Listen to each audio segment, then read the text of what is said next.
Palavra da Verdade, com Hernandes Dias Lopes. E hoje, fazendo a exposição de Amós, capítulo 6. Amós 6, de 1 a 14. Abra sua Bíblia comigo para examinarmos esta passagem. Amós 6, de 1 a 14. Está escrito assim: ai dos que andam à vontade em Sião, e dos que vivem sem receio no monte de Samaria, homens notáveis da principal das nações, aos quais vem a casa de Israel. Passai a Calné e vede, e dali ide a grande Ramate, depois descei a Gate dos filisteus. Sois melhores que estes reinos? Ou será maior o seu território do que o vosso território? Vós que imaginais estar longe o dia mau e fazeis chegar o trono da violência, que dormis em camas de marfim e vos espreguiçais sobre o vosso leito, e comeis os cordeiros do rebanho e os bezerros do cevadouro, que cantais à toa ao som da lira e inventais como Davi instrumentos músicos para vós mesmos, que bebeis vinho em taças e vos ungis com o mais excelente óleo, mas não vos afligis com a ruína de José.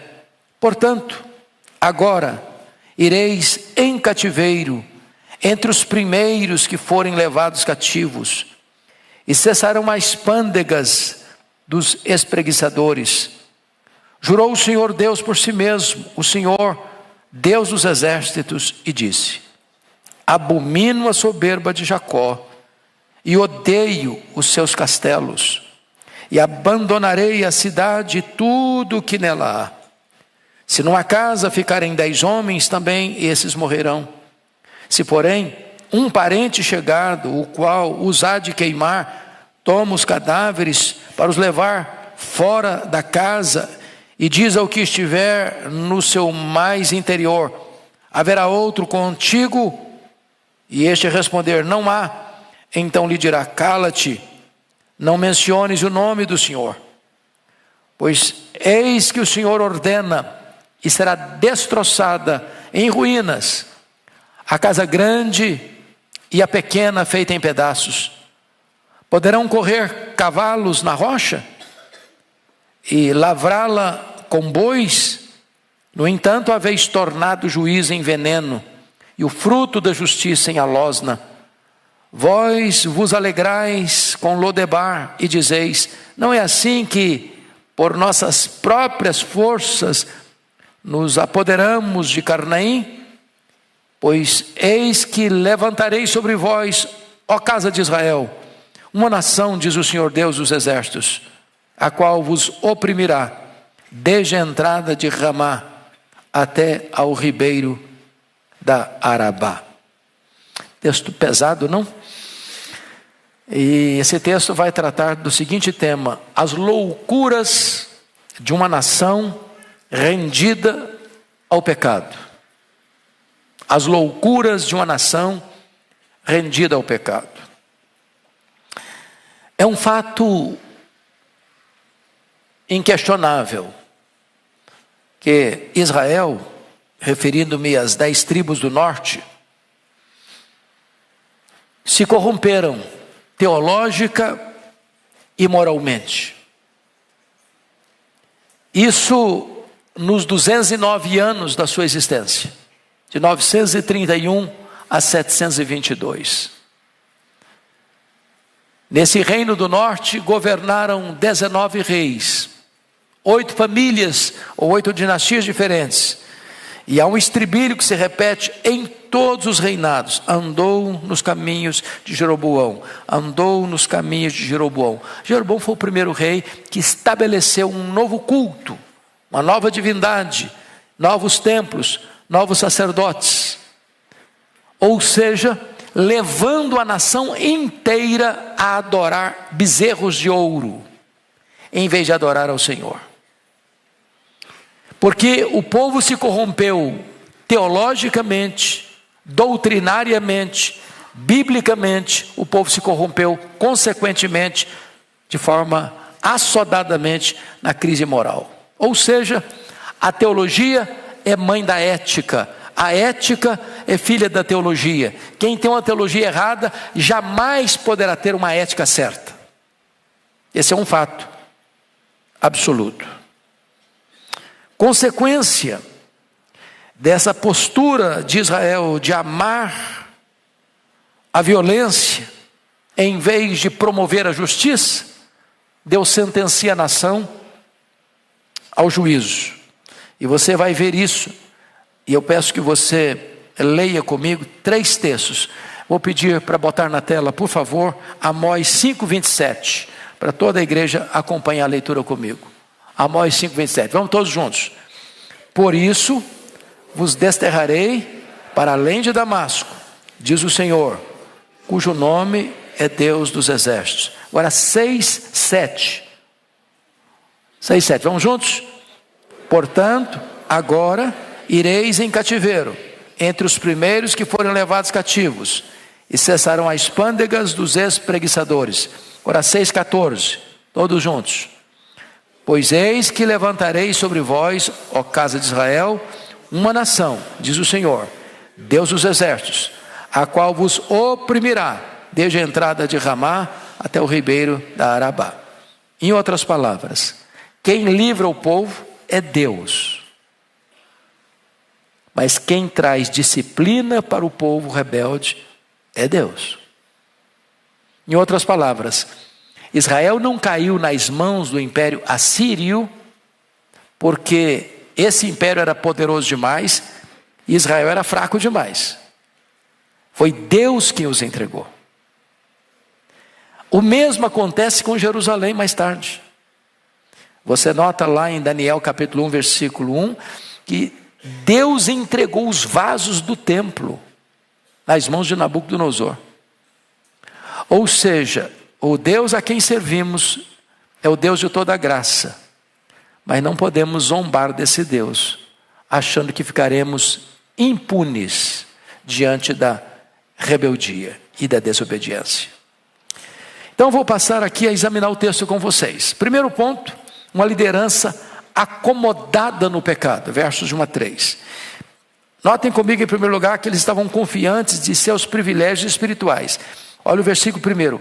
Ai dos que andam à vontade em Sião e dos que vivem sem receio no monte de Samaria. Então ele está fazendo uma denúncia, embora Amós é aqui do reino do norte, ele está profetizando no período de Jeroboão II, que teve o segundo maior, o mais longo reinado no norte, 41 anos, período áureo de prosperidade. Eles estavam também vivendo de maneira tranquila, à vontade, despreocupados, autoconfiantes, assim como nesse tempo também lá em Judá. Então, preste atenção nisso. Eles estavam pensando assim: nós somos o povo da aliança, podemos fazer o que nós quisermos, nada vai nos acontecer, nada vai nos atingir, estamos blindados, somos filhos de Abraão, estamos com a nossa segurança inabalada. E essa falsa segurança deles levou-os a pensar que mal nenhum os alcançaria. Então estão vivendo à vontade, sem nenhuma preocupação. Segundo, eles estavam confiantes na sua inexpugnável geografia. Verso 1 diz assim: dos que vivem sem receio no monte de Samaria. Por que estão falando isso? Tanto Samaria quanto Jerusalém foram construídas sobre monte.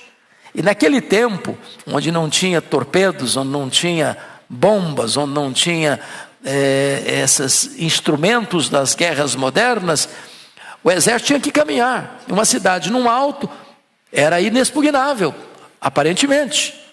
A não ser que o exército inimigo começasse a cercar a cidade e fossem fazendo rampas. Então, o que aconteceu com Samaria?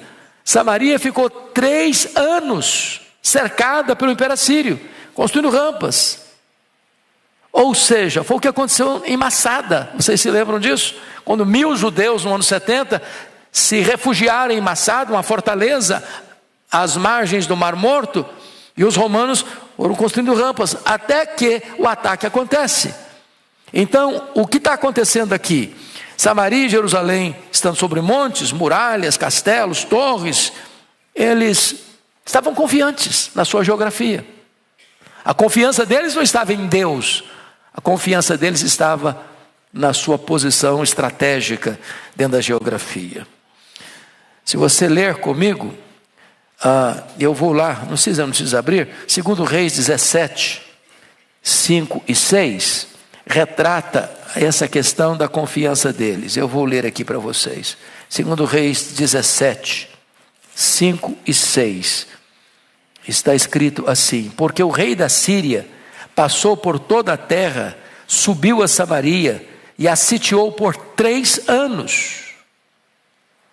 Por que sitiou 3 anos? Porque uma cidade amuralhada, no topo de uma montanha, não era fácil de conquistar. Eles estavam confiados nessa geografia. Mas, em terceiro lugar, eles estavam confiantes em sua posição social. Versículo 1 ainda diz assim: ai dos que andam à vontade em Sião, dos que vivem sem receio no monte de Samaria, homens notáveis da principal das nações, aos quais vem a casa de Israel. Ou seja, classe aristocrática, gente rica, gente poderosa, gente nobre, gente que vive em palácio, gente que dorme em cama de marfim, gente que contrata músicos para enlevá-los, gente que está vivendo numa situação privilegiada socialmente. Não, nada vai nos atingir, nada vai tirar o nosso conforto. Eles estão vivendo como que numa blindagem social. Tem dinheiro, tem luxo, tem riqueza, tem poder nas mãos. Estavam confiando nisso. Mas mais do que isso, eles estavam confiantes em seus pretensos predicados morais. Veja o verso 2 comigo: passai a Cauné e vede, e dali ide a grande Ramate, depois descei a Gate dos filisteus. Sois melhores do que estes reinos? A pergunta é retórica. A pergunta é retórica. Eles estavam se achando melhores. Aqueles povos caíram, aqueles povos sofreram reveses, porque eles são menores, eles são menos importantes, eles são menos fortes, eles são menos poderosos. Nós não. Quem vai nos atacar? Quem vai nos dominar? Quem vai nos conquistar? Nós temos pedigree, nós temos riqueza, nós temos um legado espiritual. Nada, ninguém vai nos abalar. Eles estavam governados por quê? Por uma presunção. Presunção. Quinto lugar, estavam confiantes de suas conquistas políticas, porque eles estão afirmando aqui, preste atenção nisso no versículo 2: passai a Cauné e vede, dali de Ramate, depois descer a Gate dos filisteus. Essas eram regiões que haviam sido conquistadas. Vamos entender isso aqui. Amós está governando no período mais áureo do Reino do Norte. Quem governa o Reino do Norte nesse tempo? Jeroboão II. Jeroboão II pertence à dinastia de Jeú. A dinastia de Jeú foi a dinastia que foi levantada por Deus para destruir a dinastia de Acabe, o homem que implantou à força da baioneta e da espada o culto a Baal em Israel. Então Deus levanta Jeú, que vai fazer uma limpa em Israel do baalismo, ele vai destruir o baalismo em Israel. Esse Jeroboão II é o terceiro da família de Jeú. Deus havia dito para Jeú que ele tinha 4 filhos governando. Nesse período de Jeroboão II, que governou 41 anos em Samaria, houve paz nas fronteiras. Por quê? Porque a Síria estava cuidando de outras coisas para lá. A Síria, com medo da Assíria, não invadiu Israel. Então Israel está em paz nas fronteiras. E é um período de grande prosperidade interna. Então a riqueza deles, a segurança militar deles, a não ameaça dos inimigos deles, levam agora esse povo a dizer: não, nós conseguimos conquistar territórios novos, nós conseguimos avançar as nossas fronteiras, quase que para a mesma realidade da época de Davi e Salomão. Estão confiantes, tudo bem com a gente, não vai acontecer nada. Mas ainda, em sexto lugar, eles estavam confiantes em seu auto-engano. Leia comigo o verso 3, ponha na tela. Vamos juntos?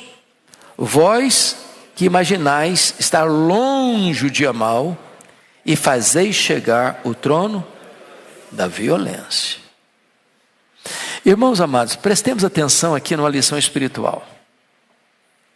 Você e eu nunca estaremos tão vulneráveis como quando pensamos que estamos seguros demais, inexpugnáveis demais. O mal não vai chegar na nossa casa, o mal não vai chegar na nossa vida. Auto-engano, embriagados pelo seu sucesso, não viam chegar o dia do juízo. O que aconteceu? Preste atenção nisso. Quando morreu esse camarada aqui, esse rei Jeroboão II, quem governou no lugar foi o último, o quarto filho da dinastia de Jeú, foi Zacarias. Ele foi assassinado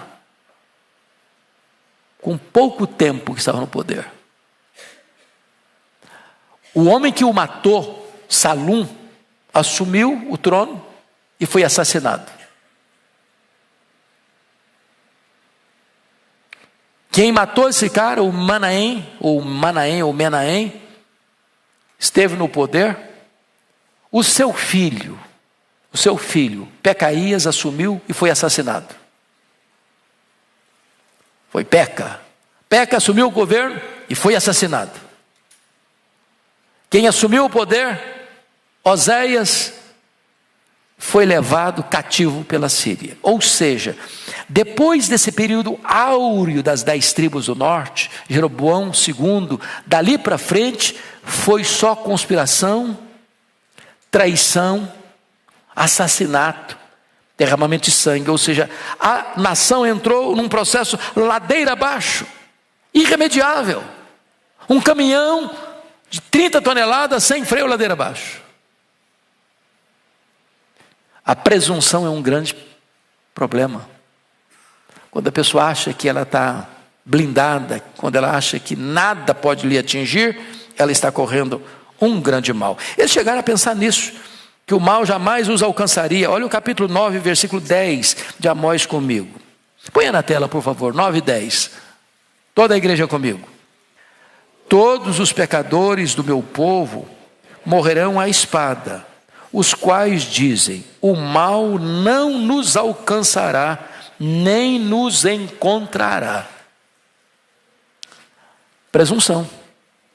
E aqui no verso 3, está escrito: vós que imaginais estar longe do dia mau e fazeis chegar o trono da violência. Não vai chegar o dia mau, vão fazer e acontecer. Vão pecar à vontade. Estamos seguros. Esse era o problema da nação de Israel. Vamos ao segundo ponto. Uma sociedade corrompida pela degradação moral. Eu chamo a atenção para um ponto muito importante, historicamente falando. Israel só caiu nas mãos do Império Assírio porque já estava podre por dentro. Os historiadores dizem que o Império Romano só caiu nas mãos dos bárbaros porque estava podre por dentro. Nenhuma nação é forte se ela está corrompida internamente. Isso vale para o Brasil. Isso vale para qualquer nação do mundo. Não dá para você destruir os valores morais e espirituais de uma nação e pensar que essa nação está segura.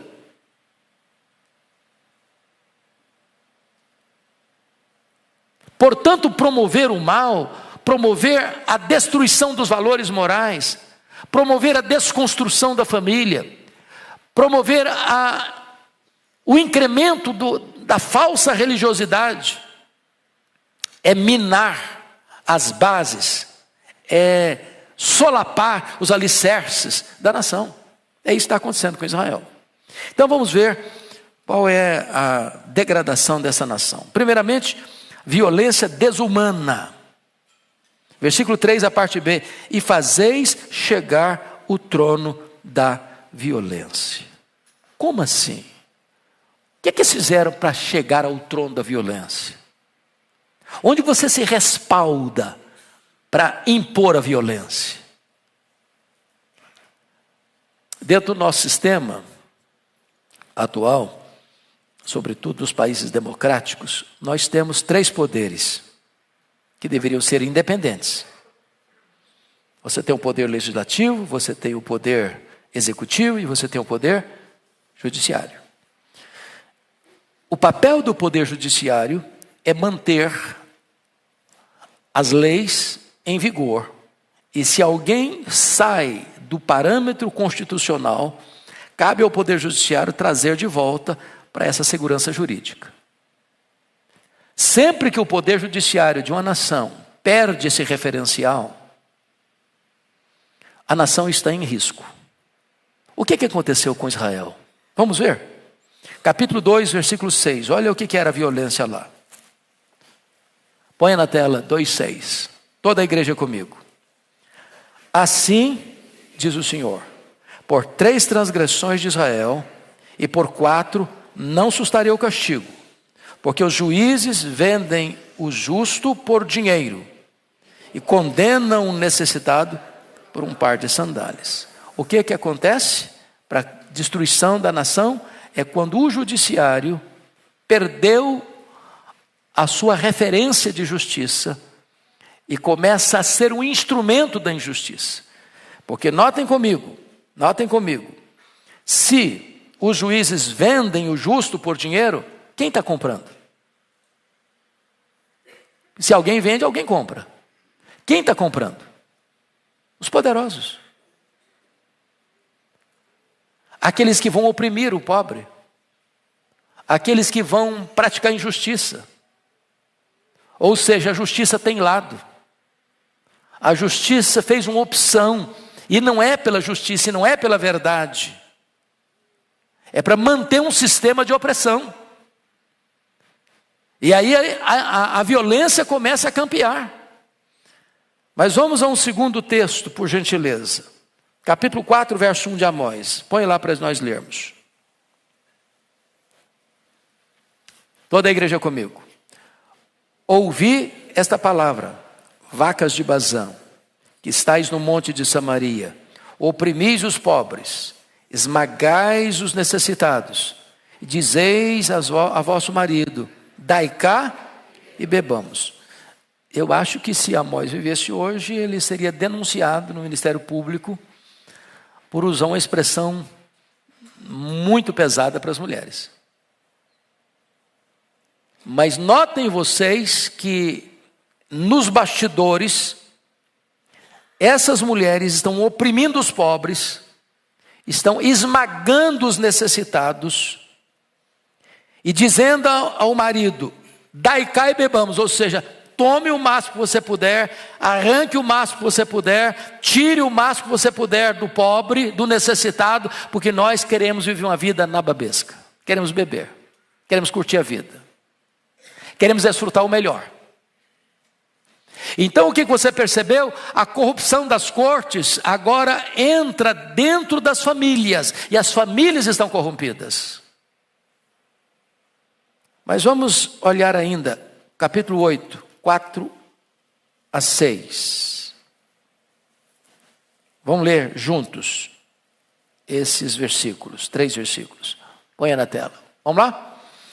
Ouvi isto, vós que tendes gana contra o necessitado, e destruís os miseráveis da terra, dizendo, quando passará a festa da lua nova, para vendermos os cereais, e o sábado para abrirmos os celeiros de trigo, diminuindo o efa, aumentando o ciclo, e procedendo dolosamente com balanças enganadoras, para comprarmos os pobres por dinheiro e os necessitados por um par de sandálias e vendermos o refúgio do trigo. Agora você sabe quem é que estava comprando dos juízes? São esses poderosos, que mantêm o controle da economia na mão. Não para promover riqueza, não para promover o bem-estar público, não para promover o desenvolvimento, mas para arrancarem o máximo para si, para viverem nababescamente. Então a violência desumana. Segundo lugar, o luxo excessivo. 6,4. Preste atenção aí. Que dormis em camas de marfim. Ou seja, o problema não é a riqueza. Aqui o problema é a ostentação. Mas o problema não é nem a riqueza nem a ostentação. O problema é a riqueza mal adquirida e a ostentação com a corrupção. O cara pode até ostentar se o que ele está ganhando é honesto, fruto do trabalho e da bênção de Deus. Não devia ostentar.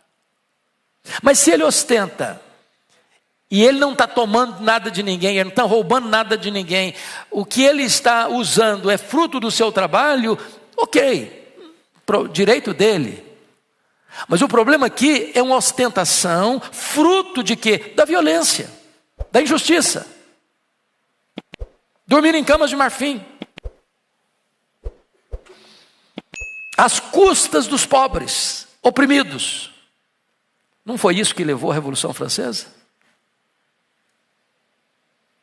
Vivendo os reis em tanto luxo, tanta riqueza, tanta pompa. Chegou uma hora que o povo não aguentou mais. Terceiro, a preguiça extravagante. A parte B do versículo 4 diz assim: e vos espreguiçais sobre o vosso leito. Ou seja, para que trabalhar? Para que ralar? Numa canetada você resolve a sua vida. Numa compra de sentença, você resolve o seu problema da economia. Não só estavam dormindo em camas de marfim, mas se espreguiçando, gostosamente. Para que preocupação? Para que trabalho? Se alguém pode trabalhar e eu pegar o fruto do seu trabalho suado, para que trabalhar se eu posso pegar o dinheirinho suado dos aposentados?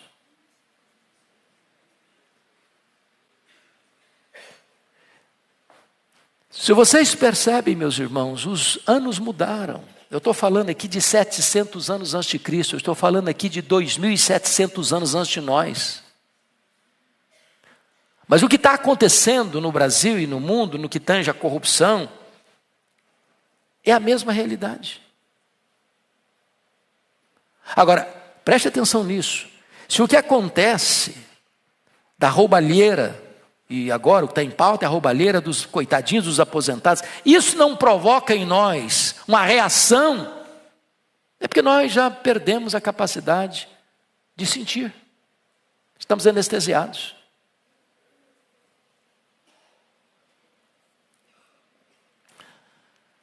Quarto lugar, glutonaria imprevidente. Versículo 4 ainda diz assim: e comeis os cordeiros do rebanho e os bezerros do cevadouro. A dieta deles era riquíssima em proteína. Os coitadinhos lá estão disputando para comprar o refúgio do trigo, por um preço maior, por um peso menor. E essa elite comendo nos banquetes mais requintados, os restaurantes mais caros, pagando numa garrafa de vinho o que daria para alimentar uma família durante um ano. Na linguagem do apóstolo Paulo em Filipenses 3,19, o Deus deles é o ventre. Eles não comem para viver, eles vivem para comer. Mas em quinto lugar, a diversão frívola. Olha o verso 5 comigo. Leia o verso 5 comigo na tela. Vamos juntos. Que cantais à toa ao som da lira, e inventais, como Davi, instrumentos músicos para vós mesmos. Vamos pegar a segunda parte do versículo. Davi fazia instrumentos musicais para quê? Para o culto a Deus, para a adoração a Deus. Esses estão fazendo instrumentos musicais para quê? Para eles. Eles estão cantando à toa. Então preste atenção nisso, irmãos. É deleite carnal. Por favor, preste atenção nisso. A música degradante de uma nação é um sinal de que ela está à beira de um abismo. Preste atenção nisso. Alguém já disse que foi Lord Catan: dê-me os compositores das músicas e baladas de uma nação, e não me importarei com quem faz as leis.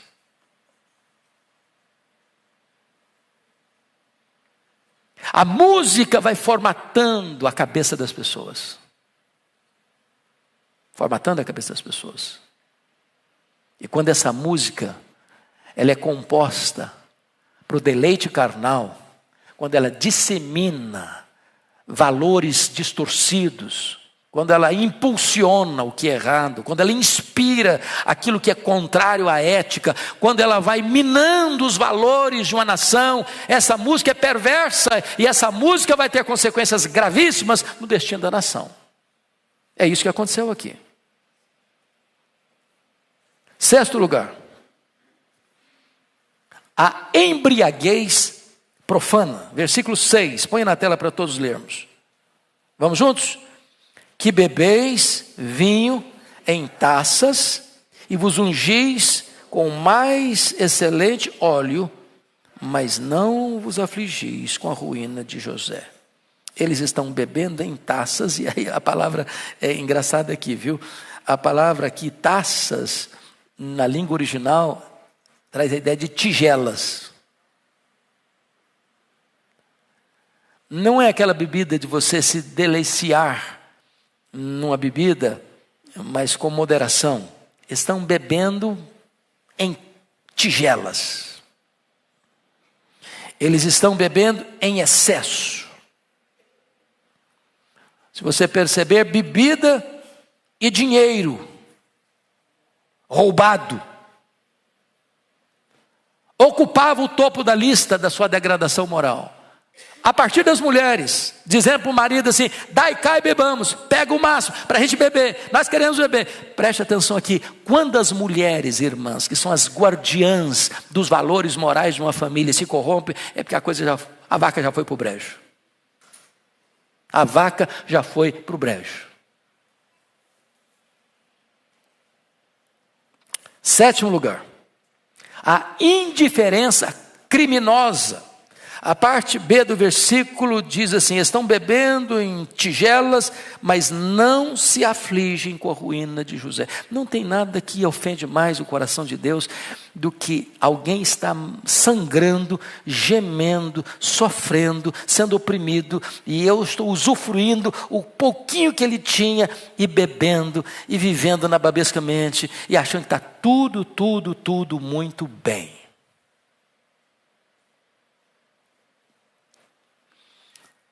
Eu vi um discurso essa semana de uma pessoa dizendo o seguinte: como é que um indivíduo consegue roubar dos velhinhos, dos aposentados, e ir para um restaurante, comer nababescamente com aquele dinheiro, ir para casa, botar a cabeça no travesseiro e dormir em paz?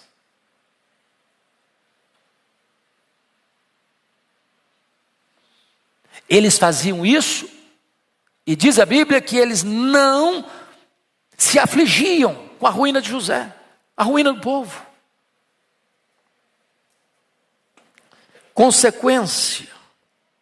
Consequência, o juízo inevitável, versículo 7. Portanto, vamos ler de novo, toda a igreja comigo? Portanto, agora ireis em cativeiro entre os primeiros que forem levados cativos, e cessarão as pândegas das escravizadoras. Ou seja, tem causa e tem consequência. O que o homem semear, também ele ceifará. De Deus não se zomba. E eu fico imaginando, seriamente, se o livro de Amós não deveria ser o texto oficial de leitura dos nossos políticos, das nossas cortes, dos nossos legisladores, dos nossos executivos, dos nossos empresários, da elite brasileira. Terceiro ponto da nossa mensagem: um povo sob o julgamento de Deus. Primeiramente, tem um juramento de Deus no versículo 8. Vamos ler a parte A do versículo 8. Põe na tela, por favor. Jurou o Senhor Deus por si mesmo, o Senhor Deus dos exércitos, e disse: abomino a soberba de Jacó e odeio os seus castelos, e abandonarei a cidade e tudo que nela há. Preste atenção nisso, que Deus, não tendo ninguém acima dele para jurar, ele jura por si mesmo. E quando Deus jura por si mesmo, é uma sentença irremediável. Deus está mostrando que o decreto dele, incontornável, é que a nação seria levada para o cativeiro. O remédio vai ser muito amargo. Por quê? Porque Deus, ao longo de todo o tempo, vem alertando o povo. Vocês se lembram de Elias, vocês se lembram de Eliseu, vocês se lembram agora de Amós, vocês se lembram de Oséias, vocês se lembram de Miqueias. Está todo mundo dizendo: cuidado. Todo mundo tapando os ouvidos aos avisos de Deus. Chegou a hora que Deus diz: basta, chega, acabou.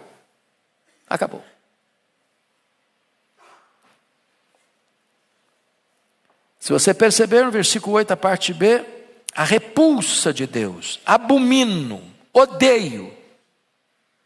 E o que Deus abomina? O que Deus odeia? Preste atenção aí. Deus abomina o quê? A soberba. O que Deus odeia? Os castelos. Por que isso? A soberba é no sentido de que eu vou fazer e eu vou acontecer e nada vai me acontecer. Os castelos, porque esses castelos foram construídos com sangue. Essas casas chiques, essas camas de marfim, essas coisas todas que estão usufruindo, é fruto não do trabalho, mas da exploração, da violência, da injustiça. E Deus está dizendo: eu odeio isso, eu abomino isso. Terceiro, vem o abandono de Deus. No versículo 8, ainda diz assim: e abandonarei a cidade e tudo que nela há. Vamos entender uma coisa soleníssima aqui. Alguém pensa que o maior perigo de uma nação, ou de uma igreja, ou de uma família, ou de uma pessoa, é a presença do diabo? E não é. O maior perigo para uma nação, para uma igreja, para uma família, para uma pessoa, é a ausência de Deus. Quando Deus diz: eu abandono, acabou. E Deus diz: eu vou abandonar. Vou entregar a esse povo a sua própria sorte. E aí está a ruína. Irremediável. Mas o que significa Deus abandonar? Versículo 9 e 10 é a mortandade que assolaria a cidade. Vamos ler versículos 9 e 10, por favor, ponha na tela. Vamos juntos? Se numa casa ficarem 10 homens, também esses morrerão. Se porém um parente chegado, o qual usar de queimar, toma os cadáveres para os levar fora da casa, e diz ao que estiver no seu mais interior: haverá outro contigo? E este responder: não há.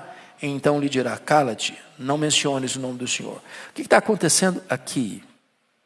O que está acontecendo aqui é que o massacre da Síria a Samaria vai ser tal que não vai ter tempo dos mortos serem sepultados. É um juízo avassalador. E aí vem o versículo 11 com a destruição ordenada por Deus. Vamos ler o verso 11 juntos, por gentileza? Pois eis que o Senhor ordena, e será destroçada em ruínas a casa grande e a casa pequena feita em pedaços. Foi o cativeiro. Foi o cerco. E Samaria levou o povo lá para o império deles. E por lá ficaram. O que é que o rei fez? O rei Sargão II, na época, trouxe outros povos que haviam conquistado para essa região de Samaria, para essa região de Israel.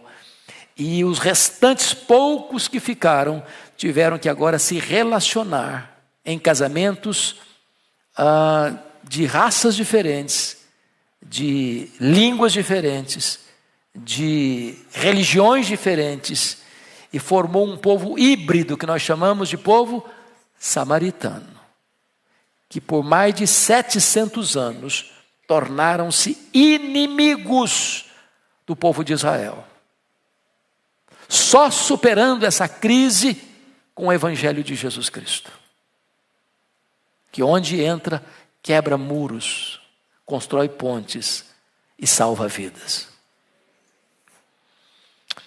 Último ponto desse texto: uma nação sem discernimento acerca de sua perigosa condição. Primeiramente, o profeta vai levantar uma impossibilidade absoluta no verso 12, quando ele pergunta: poderão correr cavalos na rocha?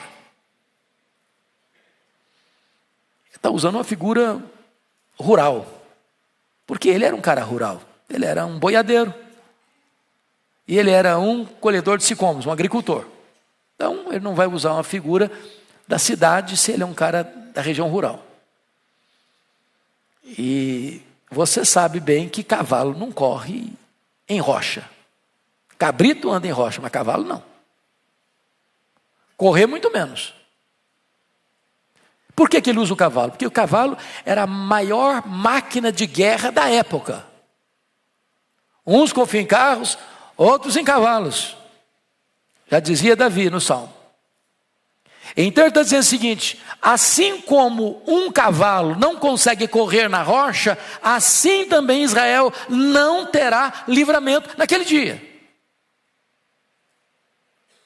É impossível o pecado de Israel ficar sem julgamento, como é impossível um cavalo correr sobre a rocha. Mas aí vem uma inversão criminosa. Não é só o cavalo, não. Ele usa outra expressão também: e lavrá-la com boi. Você não lavra a rocha.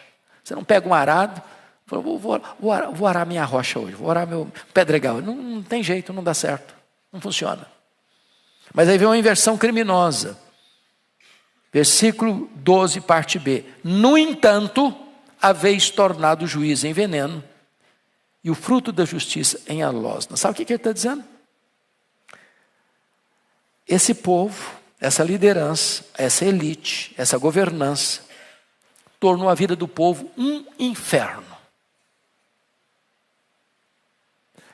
O que é alosna, gente? É coisa amarga, intragável, difícil. Eles fizeram exatamente isso aqui no texto. Preste atenção nisso. No entanto, haveis tornado o juízo. O juízo é o que? É justiça.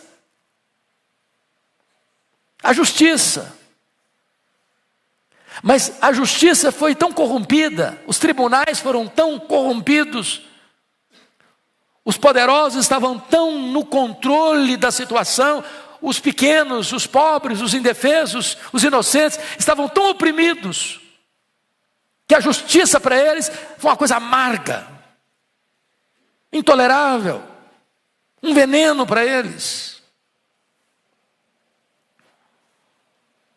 É muito triste quando você perde a confiança ou perde a esperança na justiça. Muito triste. O povo só pode gemer e beber um purgante amargo de alosna.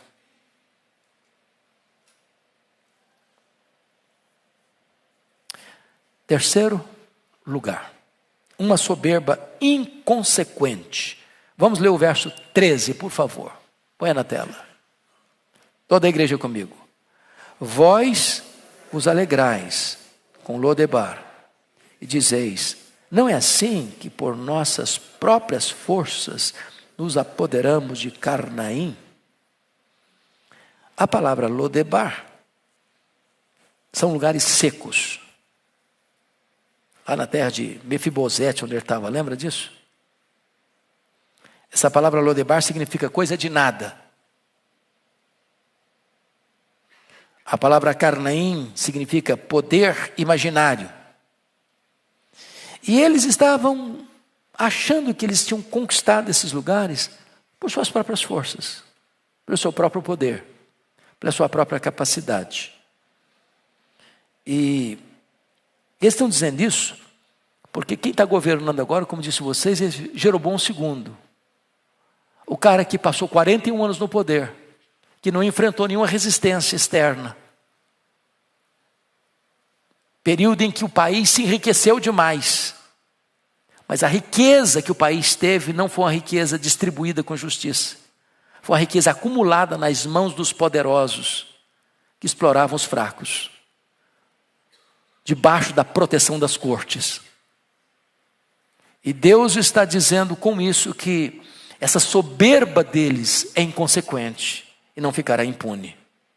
Por isso, vem a conclusão e o fechamento deste capítulo. Um desterro inevitável. Versículo 14. Põe na tela para todos lermos. Vamos juntos?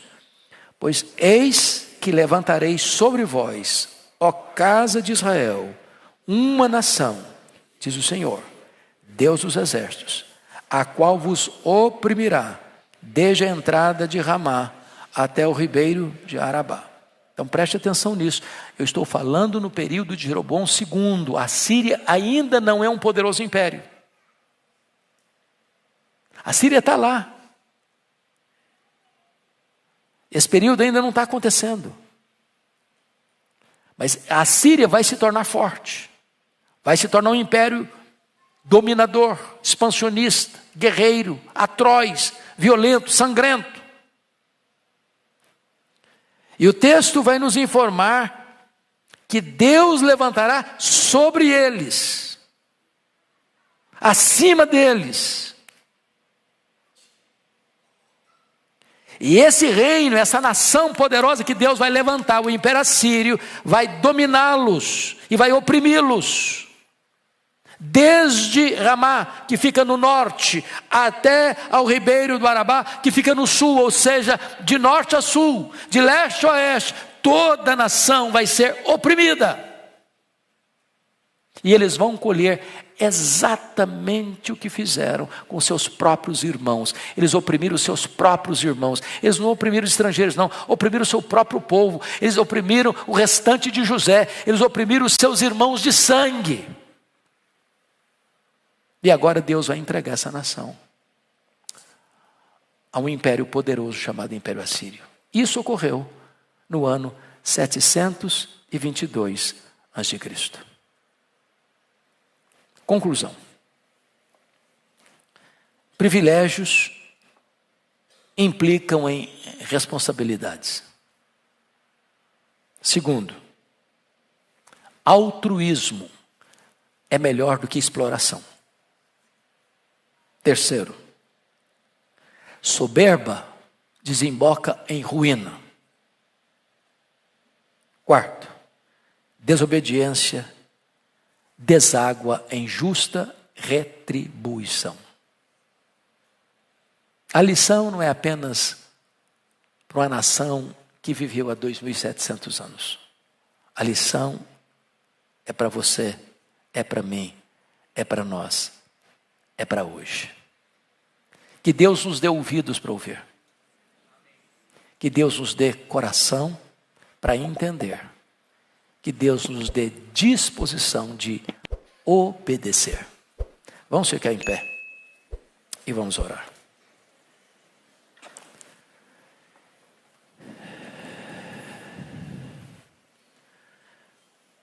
Ó Deus, nós acabamos de ouvir a exposição da Tua palavra, solene, grave, pesada, urgente.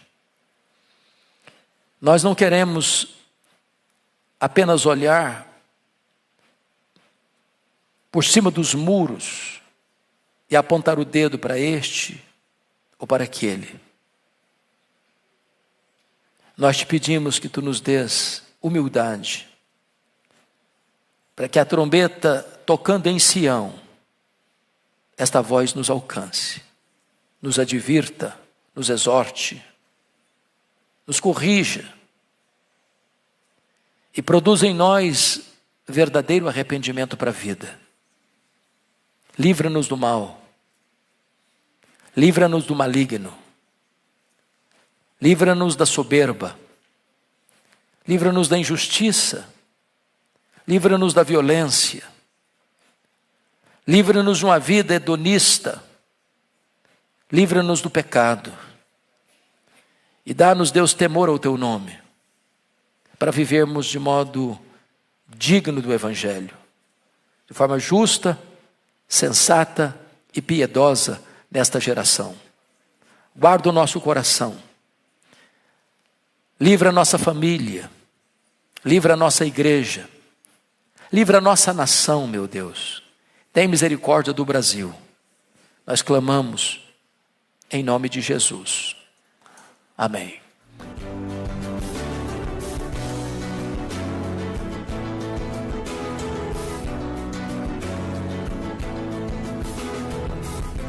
Palavra da Verdade, com Hernandes Dias Lopes.